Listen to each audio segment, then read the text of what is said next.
Welcome to episode 6, which is the last one of our series, and we're covering the hot topic of technology. How do you make sure that you've got the right technology in the right place at the right time? Now, that is the question. So sit back and enjoy.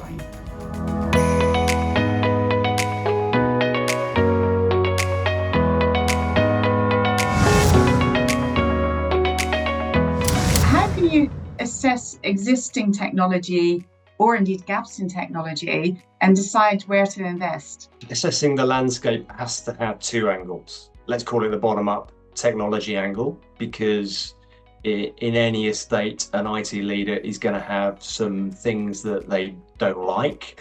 And by don't like, I mean they might be out of support, they might be particularly expensive or difficult to run or maintain, or they might have an explicit cyber risk. So there's a technology assessment that has to be done to identify, well, what's the gap between what we've got there and what we should have in terms of a good architecture.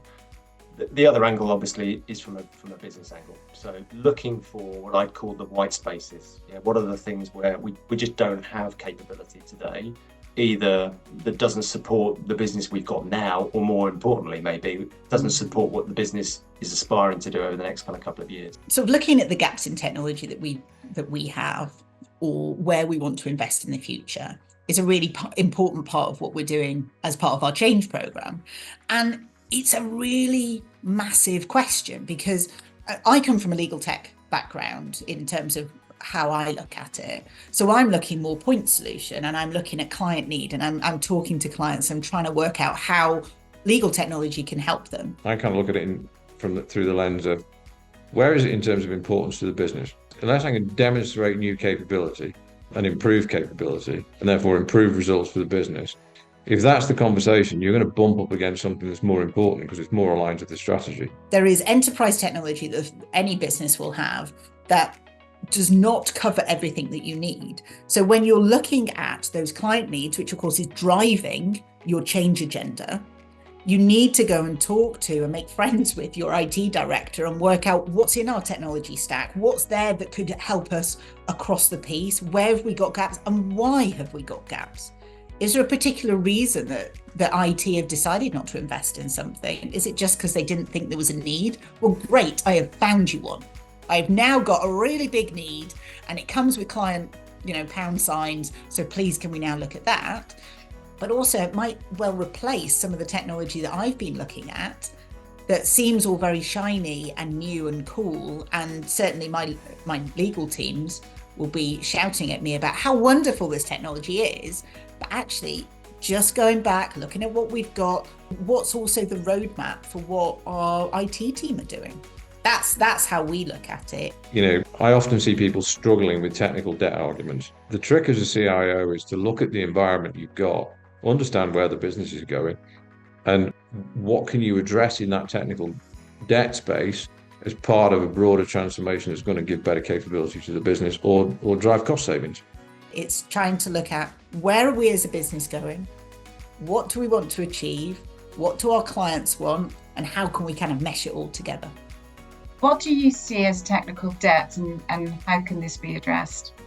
So technical debt is going to be something that you have to address at some point. In other words, it's something that has to be serviced. But there's good debt and there's bad debt. And a good technical debt can be something that you've taken stock of, and actually the right thing to do is to maintain it at its current level for a period of time, either because it's going to be a legacy capability that we don't need, or it's going to be superseded at some point. But actually you're choosing to maintain it and actively deal with it in some way. Bad technical debt is the stuff that you stick your head in the sand about and say, yeah, I don't like that, it doesn't smell very good, and I'm just going to see how long I can get away with it for. It's complicated, and sometimes there are things you've just got to get done. If it's an out-of-date operating system that you need to move off, everybody's acutely aware of cyber threat. So, technical debt is a problem. If you want to minimize your cyber risk, definitely another lever is that if there's a security risk in the environment because of obsolescence, that's a good reason for change. And most organizations, I don't know many organizations that don't listen to that discussion. At some point, I guess, to your question, technical data is going to bite you in some way, either from a stability or operational perspective, or by restricting your capability to grow and achieve more strategic objectives. In that sense, the job of the IT leader is to present the options, and those are either going to be to sort of accelerate along your current path, or actually to replace and transform in a more wholesale way. And that's when you're into more strategic change, because it's ultimately got to be linked quite explicitly to the vision and strategy of the business. So how do you balance the need for your systems that are end of life and keeping the wheels on the bus versus the innovation, new tech, new AI that's coming in? That can be quite a difficult one. Sometimes we call that two-speed IT, where you're trying to sort of do the day job, and keep the status quo and make sure everything's secure and all the rest of it. And sometimes that is to the detriment of the new stuff and the innovation. We're trying more and more to, Gartner have this sort of thing about business capabilities, and trying to bring it back to a bit like the lawyers. When the legal landscape changes, they have to do that. We have those have to do projects in IT, but for the other ones that are more on the, everything else pile, I think having a think about business capabilities, how will it change the business's capabilities and what's important to us? You've got a choice between, a purchase order system that, might be amazing, or something that will help my lawyers be 5% more efficient. That's a kind of clear-cut case. You should be going for that one rather than this one. There are different ways you can, skin the cat. Can be difficult, trying to get access to the real bright minds, because they are often the top fee earners. So it's a continual struggle, and I know it's shared with all my law firm, IT directors and CIOs and other law firms. We do try to get around it. We do try to, get people, at least people's buy-in, and again, governance and things, but getting snippets of people's time at least to sort of guide us to what we're doing, even if they're not there the whole time, and then maybe someone a bit more junior to do the testing on the product, etc. So, so just bringing it back to basics as to what actually are we in business to do, which seems a crazy thing to say, but I don't think people do. Historically, I've just seen people come with a lot of great ideas. Yes, no, yes, and everyone fires off. So bringing it back to actually what makes a real difference. That said, obviously the finance team, the IT, there are certain projects you just need to do every so often.